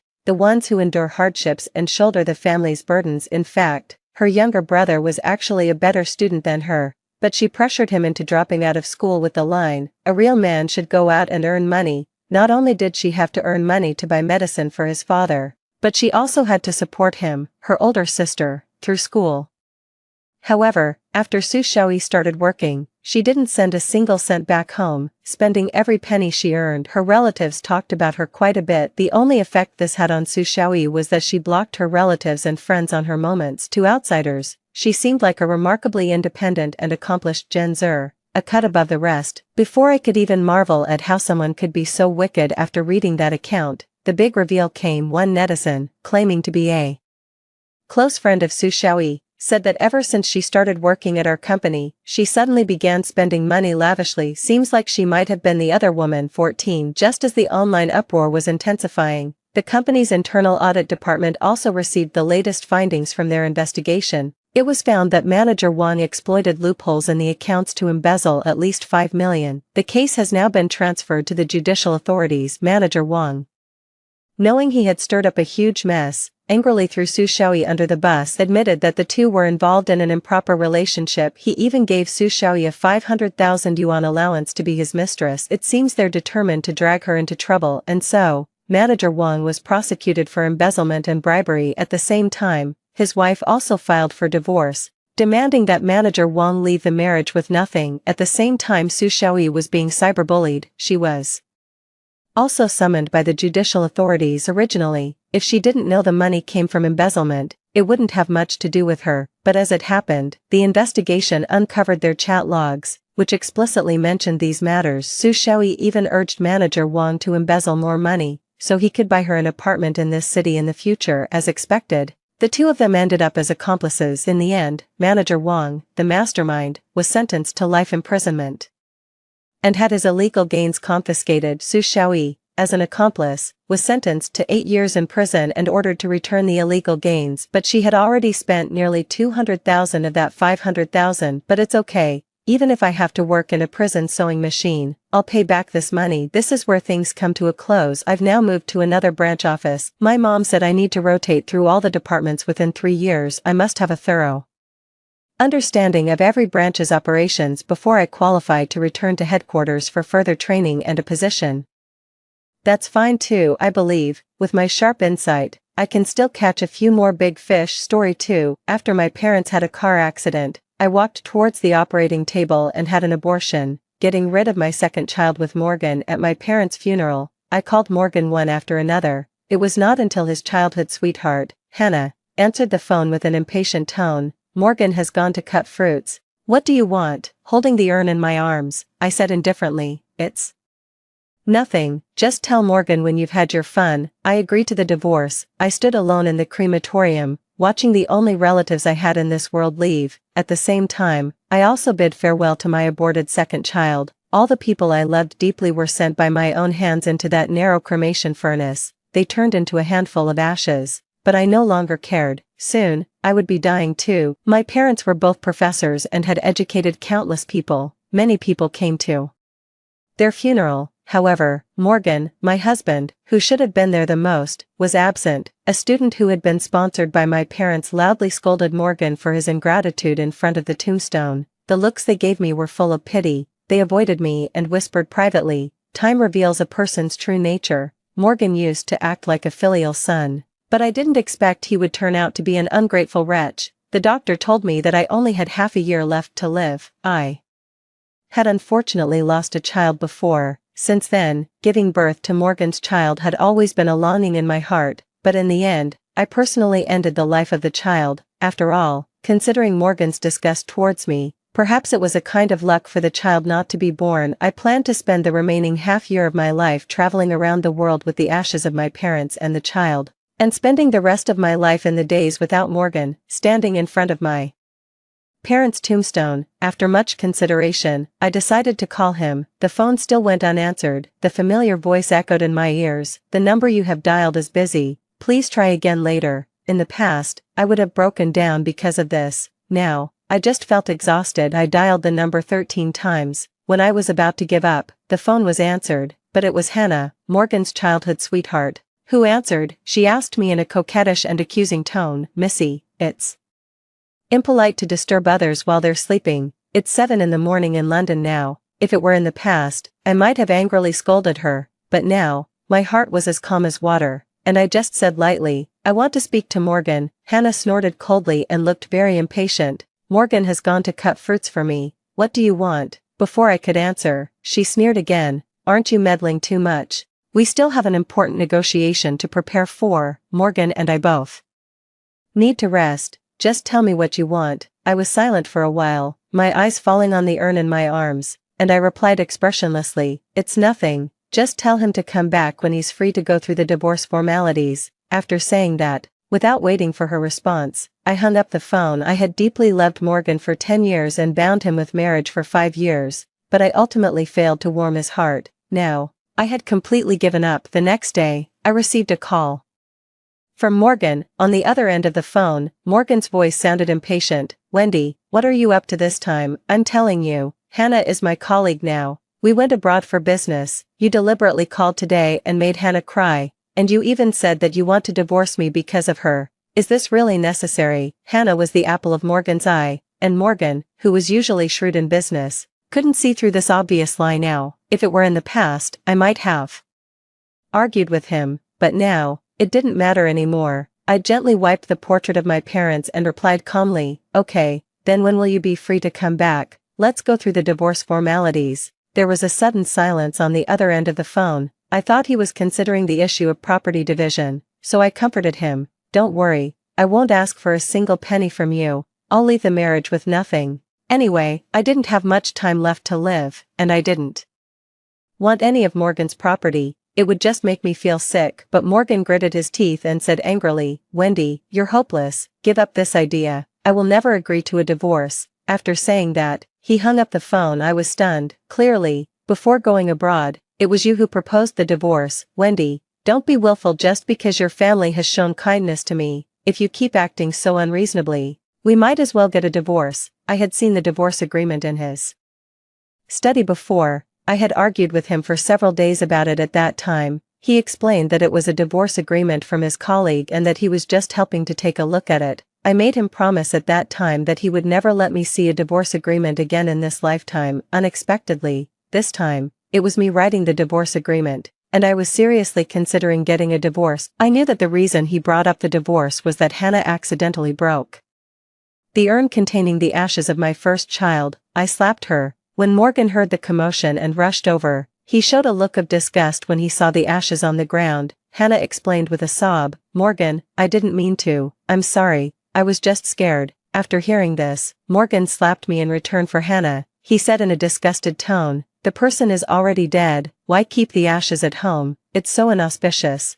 That was when I realized it was his child too, but just because I was the one who carried it, he loathed it so much. So on the day my parents passed away, I personally ended the life of our child. On that summer afternoon, my parents had just attended my cousin's wedding. They were driving and sharing the interesting stories of the wedding with me on the phone. I also informed them of the good news that I was pregnant, and they were very happy. When I hung up the phone and was about to send a message to Morgan to share the joy, I suddenly received a recording from an unknown number. In the recording, there was only Morgan's voice. He said, Master and Mistress have been so kind to me, I can never repay their kindness in this lifetime. If it weren't for them, I would have divorced a long time ago. Fortunately, Wendy's first child is gone, otherwise, I really wouldn't know how to face her child. I was shaking all over. I had always known that Morgan didn't love me, but I never expected that he would loathe me to such an extent. I chose to admit defeat. At that moment, the last bit of love I had for Morgan vanished. I went straight to the hospital for an abortion, but I didn't expect that right after I got off the operating table, I received the news of my parents' death. Their car was rear-ended by a heavy truck, and they passed away. Morgan came home on the third day. I had just come back from the hospital with a bag of painkillers in my hand. The doctor saw that I still didn't have any family members with me and warned me not to make decisions on my own. I could hide it for a while, but not forever. I told the doctor that all my family members were gone, and there was no one in this world who cared about me anymore. I still remember the look of pity in the doctor's eyes. Although the weather was hot, my body was extremely cold. I tightened my coat and opened the door of the villa, only to see Morgan sitting on the sofa. When he saw me enter, he didn't get up. He pointed at the tea table as if teasing a puppy. "I bought gifts for you and Master in London. Come with me to visit Master and Mistress tomorrow." Even after 5 years of marriage, Morgan still called my father Master. I didn't know if it was out of respect for my father or if he wanted to distance himself from me. On the tea table was a tea set and a bag. "The tea set is for Master, the bag is for you." My father really liked making tea and things related to tea.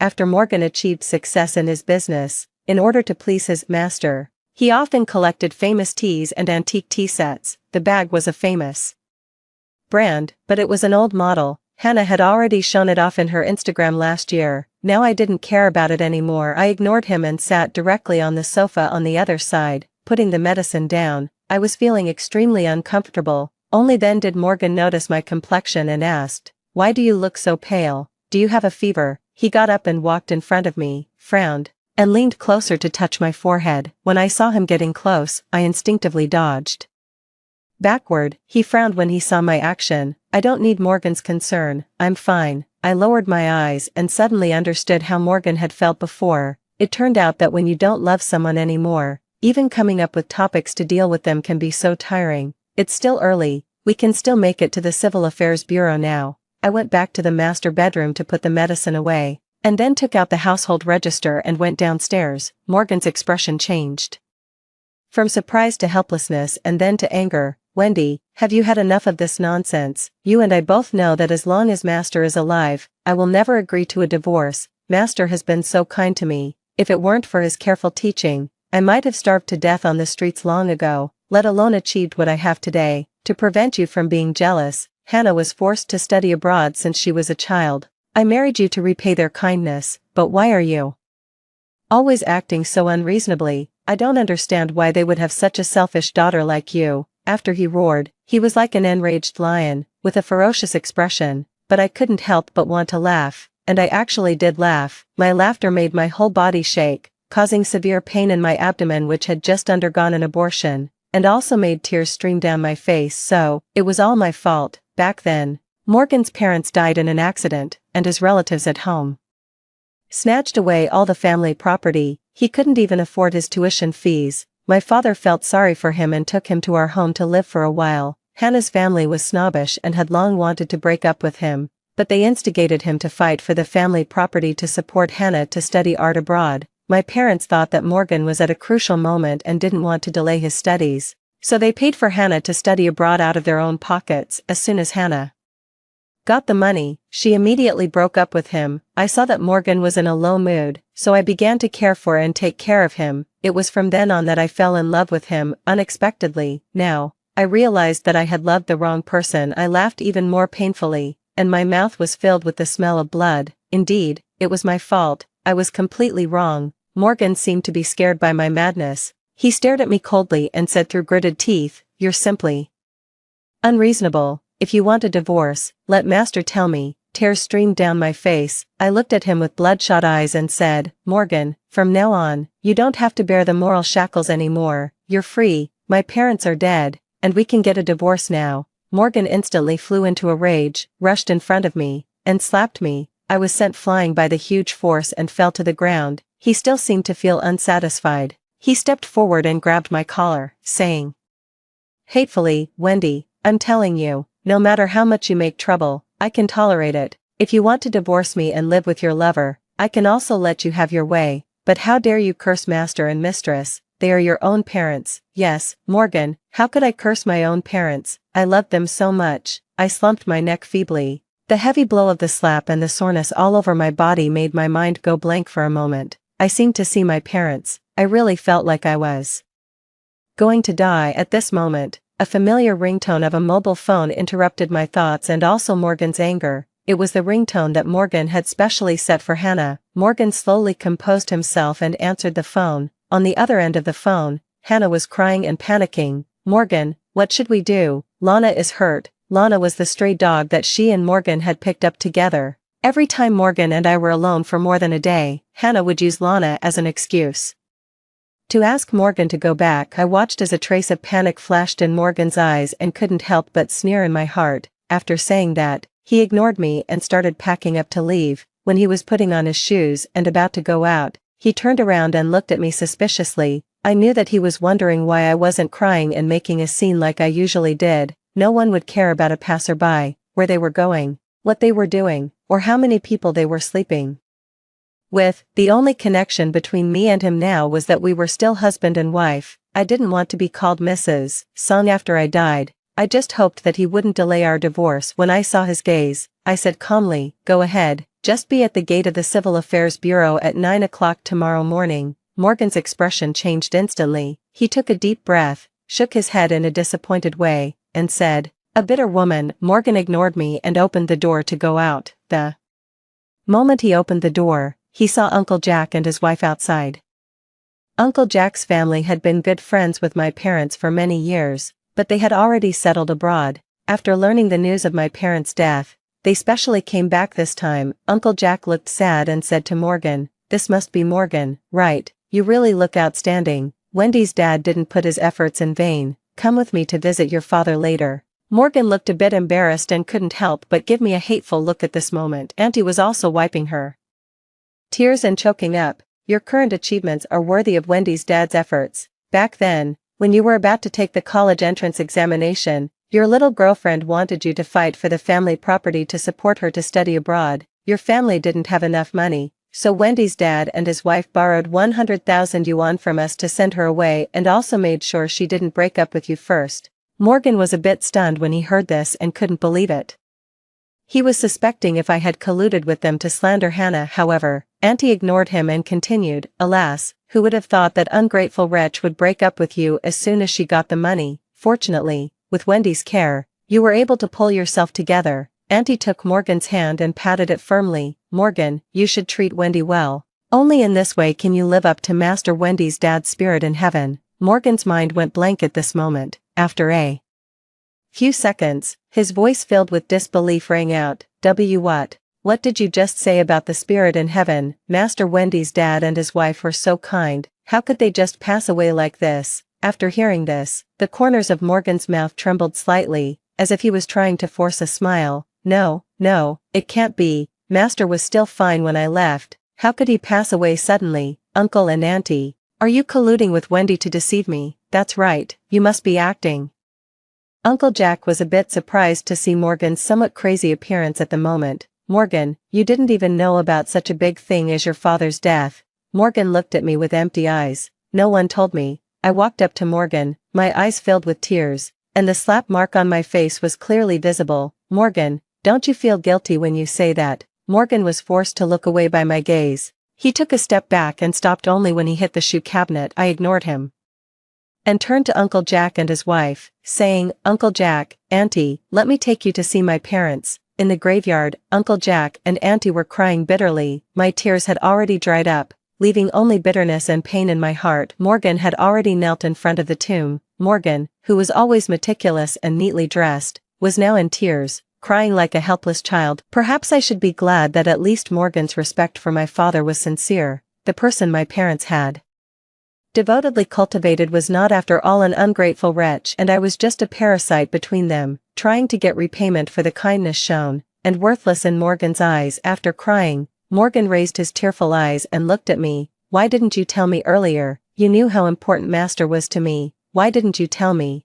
At least I should have seen them off for the last time," he roared angrily, venting his inner pain and self-blame at me. I looked at him calmly, with no trace of emotion in my eyes. "When I found out about my parents' death, I called you. I also called during the cremation and the burial. Only one call was answered, and it was Hannah who picked up. She said you were cutting fruits for her. I knew you had deleted my number, but I still sent you countless messages, hoping you would see them. If you had the slightest concern for me, you couldn't have not known about this." "Morgan, how else could I have informed you?" Morgan took out his phone with a look of disbelief. He fumbled around checking the call records and finally stopped at the record from 3 days ago. He finally saw those missed calls. He opened number and searched through it 3 times, but couldn't find my number. "If you hadn't been so heartless, you wouldn't have missed these messages." After hearing this, Morgan cried bitterly again and repented in front of the tomb. As for me, after saying all this. I felt weak in my body and a sharp pain in my heart. The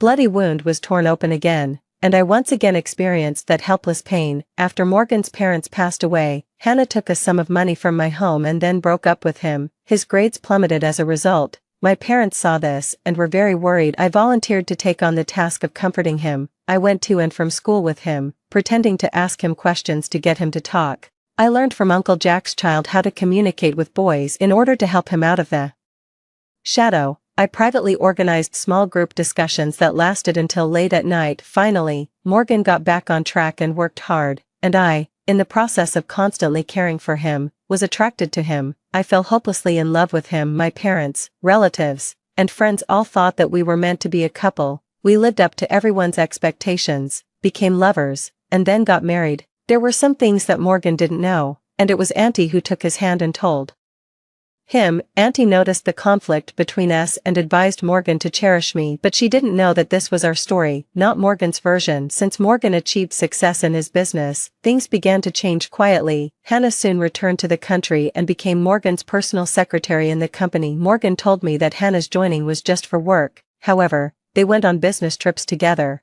adopted a stray dog together, and reminisced about the past until late at night. And I, from a gentle and virtuous wife, became a young lady who tried to get repayment for the kindness shown. I became the vicious female supporting character who drove away the childhood sweetheart, and an unreasonable and crazy woman. We had been married for 5 years, and I had loved him for 10 years, but it couldn't compete with the lie of his white moonlight. Morgan was shocked as he listened to Auntie's narration. He had never known or noticed my efforts. Only at this moment did he realize my deep affection for him. I watched as Morgan swore to Uncle Jack and his wife that he would treat me well, that he would start over with me, live a good life, and live up to my parents' expectations. There was no ripple in my heart. I just smiled in response. I was grateful to Uncle Jack and his wife for coming all the way to visit my parents and for their care for me, but for their expectations, I could only shake my head. Now, I just wanted to get a divorce as soon as possible. Watching Uncle Jack and Auntie drive away, Morgan cast a helpless look at me.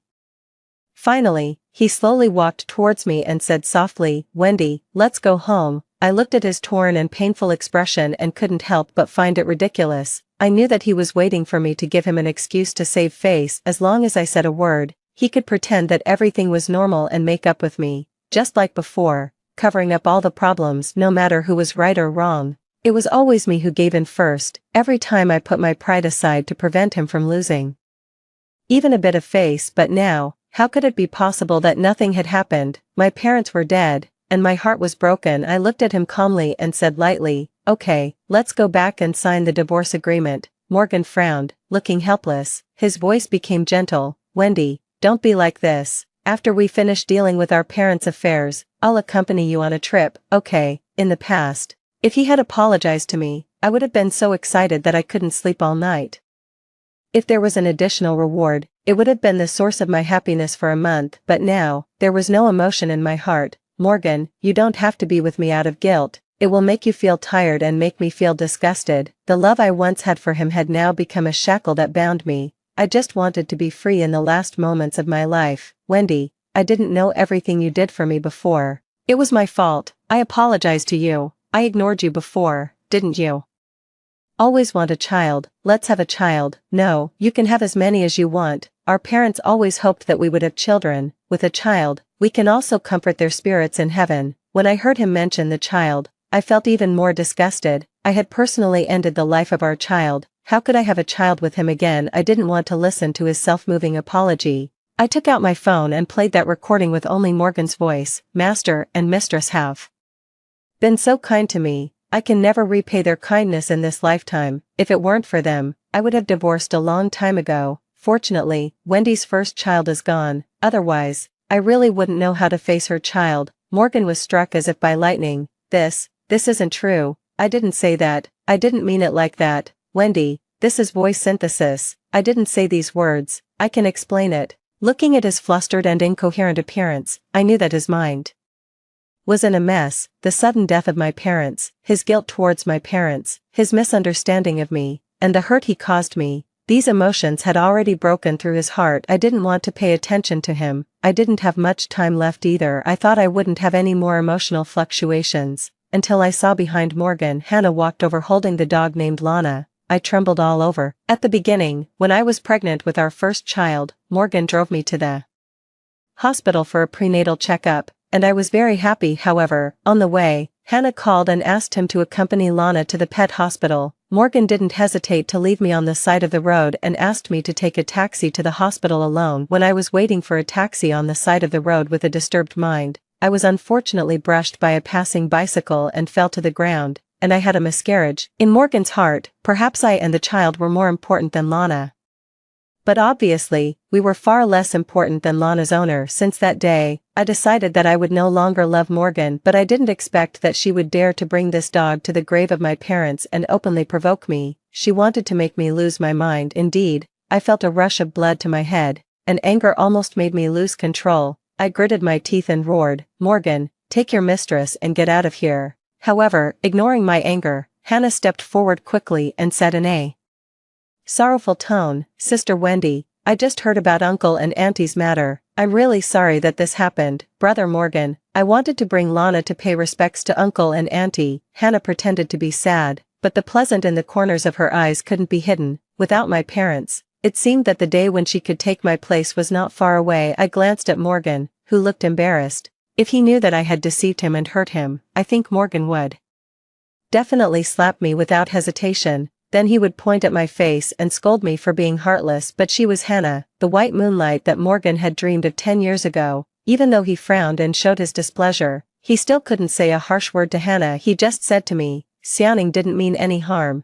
just let her pay her respects to master." Did he forget what he said to Auntie just now? He knew how much I hated that dog. Forget it, I should have seen this man clearly a long time ago. I walked towards Hannah. She and Morgan looked at me warily, worried that I would go crazy. I just said calmly to Hannah, "You've always wanted to marry Morgan, right? I'll make your wish come true. I've already signed the divorce agreement. Ask Morgan to sign it. You've won." As long as Morgan's wife wasn't me, I didn't care who it was. After saying that, ignoring the joy on Hannah's face, I turned around and left. Morgan grabbed my hand. "Wendy, stop making trouble. I won't get a divorce, Brother Morgan. I told you earlier that Martin has returned to the country. Is it because of Martin that you're acting like this?" I frowned and looked at them, not understanding why they mentioned Martin, my high school classmate who had already gone abroad. "Morgan, I broke free from his hand and wanted to explain, but suddenly I felt a warm liquid flowing out of my nose. The next second,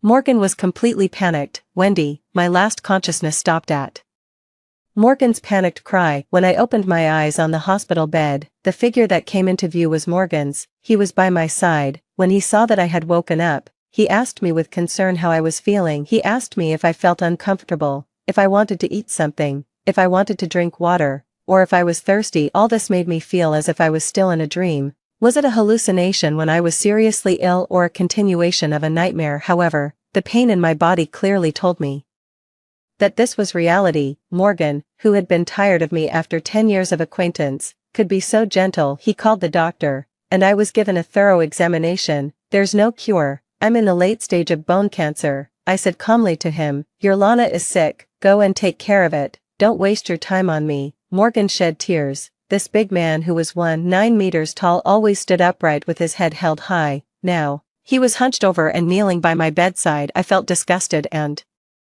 vomited again. "What are you doing?" I snatched the tissue from his hand, wiped it myself, and then threw it away in disgust. What was he pretending for now? "Wendy, we need to talk." His voice was choked with sobs. I thought it was ridiculous. "What's there to talk about? My father is dead. Now no one can stop us from getting a divorce. You're free, Morgan. Let's get a divorce. Set you free and set me free too." Morgan was silent for a long time. It seemed that he had 1,000 words to say, but in the end, he just said, "I won't divorce you. You should focus on your treatment now." I felt an inexplicable sense of irritability, but Morgan had already left the ward. While there was no one in the ward, I pulled out the infusion needle and fled the hospital. I didn't have much time left. I went home and packed my luggage simply. I wanted to see the world in the limited time I had, but when I got off the car at the airport, I saw Morgan. He was still wearing the same clothes. His hair was messy, and there were bloodshot eyes in his eyes. When he saw me, he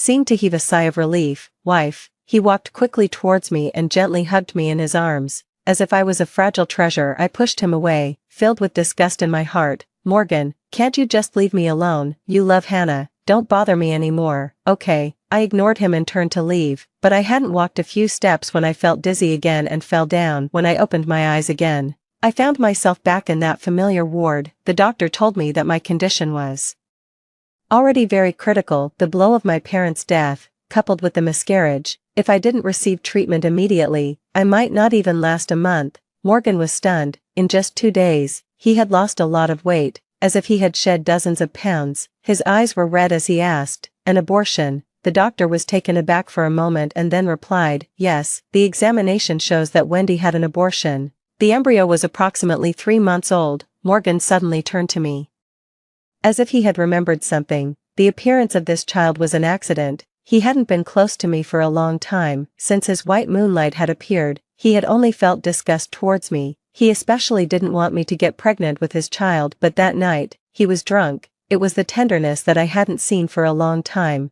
which made me mistakenly think that he had changed his mind. However, during our intimacy, he held my face in his hands but called out Hannah's name. He had just mistaken me for her. Perhaps he hadn't made a mistake. It was just that the longing in his heart had caused him, who was drunk, to confuse dreams with reality. I still remembered the expression on his face that morning when he realized it was me. Hate wasn't even enough to describe it. It could even be said to be ferocious. "Just deal with it yourself. Don't leave a child to disgust me." With these words, he turned and left. That was the beginning of my complete despair towards Morgan. I took birth control pills, but I didn't expect that this child would still tenaciously stay. I ended his life with my own hands. "Did we once have a child?" Morgan asked softly, his lips chapped and his voice hoarse. He looked at me with so much sadness in his eyes that it seemed as if it would overflow at any moment. "Wife, why didn't you tell me about this?" I was at a loss for words and just shook my head in his despair. "We had 2 children. You've forgotten." Yes, he had forgotten all about it. "The child we once had." He suddenly woke up with fear in his eyes. He said to me shamefully, "Wife, don't think about it. You just focus on your treatment. We'll have children in the future." I didn't respond to him anymore and turned around to lie down. Later, arriving deep affection is cheaper than grass. I didn't need it. The days of chemotherapy were extremely difficult. Fortunately, the time I was awake was getting less and less. Morgan had arranged a VIP ward for me. Every day, he personally brought me my favorite red roses. As the president of the company, he stayed by my bedside all day as if nothing else mattered. On the verge of falling asleep, I vaguely heard his subordinate reporting. There was no time for him to have contact with his wife, and there was no opportunity either. Moreover, Mr. Martin has a boyfriend. I endured the pain and turned over, and my consciousness sank into the darkness again. Martin was back. This guy once asked me to pass a love letter to Morgan, and as a result, he was severely beaten up by my sisters. It was quite funny. Time passed in such a chaotic manner, and the time I was awake could be counted in hours. I was getting thinner and thinner, and my hair was falling out in large handfuls. Even the nurse who injected me couldn't help but have red eyes when she saw my appearance, but I didn't care. Soon, I would be able to be reunited with my mom, dad, and baby. I was very happy. However, Hannah didn't seem to be happy at all. Just as I woke up this day and took a small sip of the warm water brought by the nurse, the door of the ward was suddenly pushed open. Hannah, with exquisite makeup, stood in front of my hospital bed and angrily questioned me. "Wendy, what exactly did you say to Morgan?" "Morgan fired me from the company." "Is it you who's playing tricks behind my back? You bitch, you can't stand to see me happy even when you're on the verge of death." I looked at her calmly. "Are you done? If you're done, please leave." My indifference made her lose control instantly. "I'm warning you, don't think that your little tricks can change anything. Morgan loves me. He's just taking care of you out of guilt now. As soon as you die, he'll marry me." Hannah rushed towards me excitedly, wanting to attack me, but was stopped in time by the nurse. When Morgan arrived, Hannah had already been firmly controlled by the nurses. She immediately ran towards Morgan and pretended to be pitiful. "Morgan, I just came to visit Wendy. I didn't expect her to treat me like this. I know she doesn't want to lose the title of Mrs. Song, but I'm truly in love with you. I don't care about the title." At this moment, there was an unprecedented look of disgust in Morgan's eyes. Perhaps this was the first time he had looked at Hannah like this. "I planned to use the remaining half year of my life." Hannah was stunned. Seemingly unable to understand Morgan's words, "You're divorced, that means you're no longer husband and wife." Morgan nodded, "Yes." Hannah looked at me in confusion, and I faced her calmly. Hannah was filled with shock. She knew very well how deeply I was in love with Morgan, but she had never expected that I would be so resolute in the end. In order to sow discord between me and Morgan, Hannah had gone to great lengths, and she had almost succeeded. However, she had been too hasty. When the truth came to light and the lies were exposed, the hurt was even deeper. "Call someone to send Hannah away." The security guards entered as ordered and were about to take Hannah out. She looked at Morgan with pleading eyes. "Morgan, I had no ill intentions, I'll explain it to you later." But Morgan looked at her with a firm tone. "There's no need, Hannah. From now on, you're not allowed to step into this city, otherwise, I'll make your family fall apart. I mean what I say." Hannah was taken away by the security guards amidst her crying and shouting, and Morgan never cast another glance at her. Morgan handed me the divorce certificate. I showed a long-lost smile. Morgan looked miserable and said to me, "Wendy, I'm sorry." I looked at him with a smile. "I should be thanking you, the end."